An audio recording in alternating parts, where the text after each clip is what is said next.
Okay, we're here, and this is the second last day of Elim Bible Week, which is really sad, but we've had an amazing time. And I suppose one of the key aspects has just been the presence of God, and within that the aspect of worship, and how the worship team have led us, but also how God has come and met us in that. And today we have Suzanne, Hanna, and we're just going to chat a bit with Suzanne. Suzanne is the lead worshipper here, one of them, and we're just going to find out a wee bit about her and explore a few other things. So Suzanne, thanks for giving up your time. Thank you. Can you just tell us a wee bit about yourself, a wee bit of maybe how you became a Christian and how you kind of developed to the point where you are now? Yeah, well, I was really blessed to be born into a Christian home. My mum and dad loved Jesus, I loved each other, and they brought me to church, and at home and in church they introduced me to Jesus. And I was 7 when I got saved, and my brother, just the two of us, and he got saved a couple of years later. And yeah, so I grew up in the church. I grew up serving in different youth groups with my parents, and then music became a language for me that brought me a lot of joy. I was very shy, but music was a way of communicating and way of having fun and making friends. And because I love Jesus and I love music, and I believe he put that love in me, and the two combined, and that has been a really powerful personal journey for me, the role of music and worship and loving Jesus through it. And my journey brought me through school and then into teaching, and in the years that have been, I have worked in Bangor, Elim. I love Bangor, Elim, my home church, and but I've grown up in Elim. I've been in Lisbon, Elim, Ulster Temple along my years, and just it's been amazing to be in the family of Elim and to see what God's doing with worship, and to be here at Bible Week this week and to be worshipping with new faces and some not so new faces, and worshipping with the family of Elim. It's just amazing to hear the sound that's coming up from Elim in Ireland. Yeah, good. I guess one of the things that I pick up, we've known each other for a while, but with yourself there's a real sensitivity to the Holy Spirit and to being led by God, and that hasn't just come from, you haven't just stepped on the piano and that's happened. You've kind of learned that, you know what I mean, you've learned how to be sensitive to God over years. How has that developed within you? I think listening to God is the primary thing. And years and years ago, before I went off, I used to sing the Continentals, which is like a singing choir, and it had a really profound effect on me, going away with a big group of young kids and being thrown into an environment where we were going into churches of all different ranges and singing and worshipping. And my mum gave me a little Bible verse, and it had a little plaque on it, and it said, "In all things he has the preeminence." And I knew I had to go and look up the word preeminence was, because he didn't understand. I was about 13 or 14, and I looked it up, and just understanding that he has to come first in everything. In my relationships, in my work, in my family, in how I do my life, he has to come first. So for me, it's very natural. But then it comes into my music, and it's not music anymore, it's worship, because my whole life is worship. So that Jesus comes first, and listening for his voice. And yeah, there are those moments in worship where you're going, Father, where do you want to take us right now? And it's letting him lead, and it takes a great sense of a burden off you, because you think, oh, I've got to get the right song, but actually no, he knows what he wants to do with his people and with his church in those moments of worship. So it's just being really quiet and listening.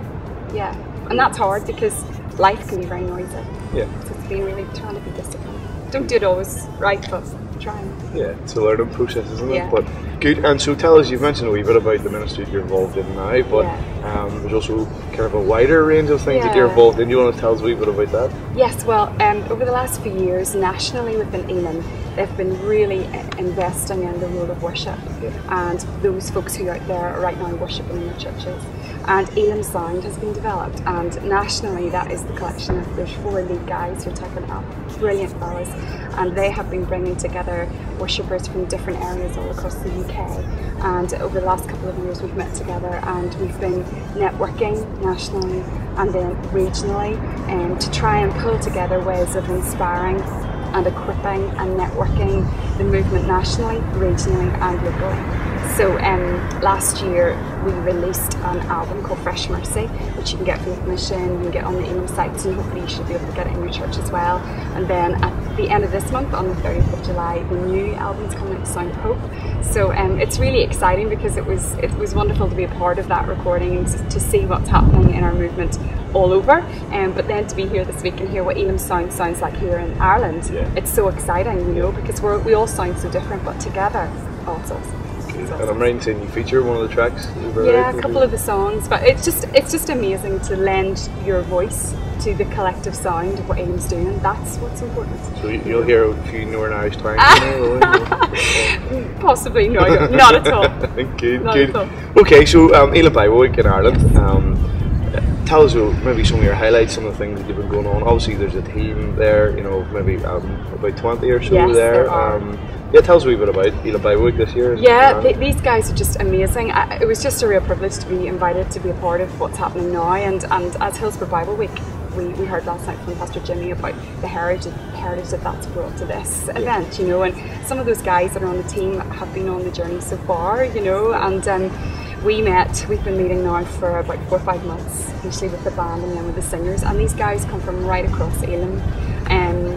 And I'm excited. It's just been amazing. God has far exceeded our expectations of what we had hoped would happen here. You know, it's a challenge because we wanted everybody to come and feel absolutely that they had a part to play, that there were songs that they could sing, but also to hear something new that they could bring back to their church. So I really pray that we've been sensitive enough to find the balance, you know, and it's just been amazing. It's been amazing to hear the old and the young just all together.